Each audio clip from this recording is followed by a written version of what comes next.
Sunog na naman po ito si Sara Duterte sa mga netizens. Una na pong nag-alburuto itong mga taga-suporta ni Isko Moreno sa pagdalunga ni Sara Duterte sa campaign rally ng dating mayor na si Yorme.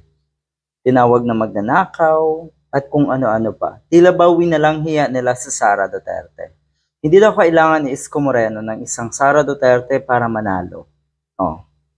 Ito isang patunay na lalong lumalawak yung mga tao na isinusuka ang isang Sara Duterte.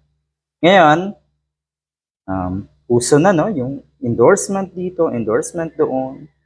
Sa pagdalunga natong si Sara daw sa campaign rally sa Tondo, Manila, ito, nanawagan itong si Inday Lustay sa publiko na huwag daw suportahan ang isang kandidato na hindi tumutupad sa kanyang pangako sa taong bayan.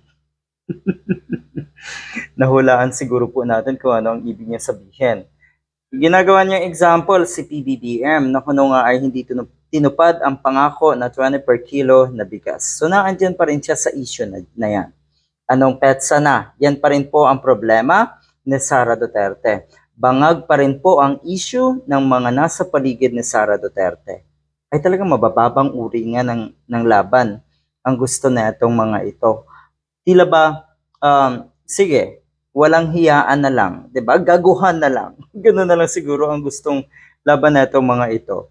Huwag daw suportahan nga yung mga kandidatong nangangako na hindi naman tinutupad. Parang natumbok niya yung sarili niya, nag-backfire, ika nga. Dahil ang dami rin pong pangako, etong si Digong na hindi naman natupad.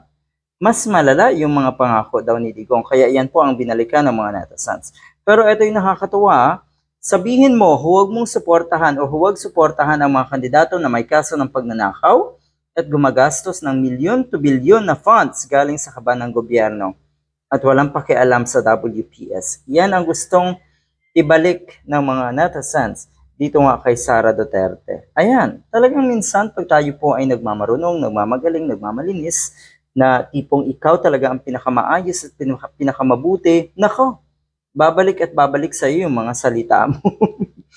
Magbasa ka ng komento ng mga taga-Tondo, ikaw daw ang makapal ang mukha, nilustay mo ang pera ng taong bayan, be accountable.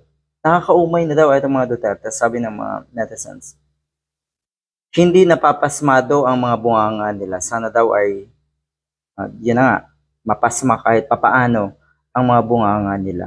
Ang galing magsalita. Diba? Ito yung classic example na talagang sobrang gagaling magsalita.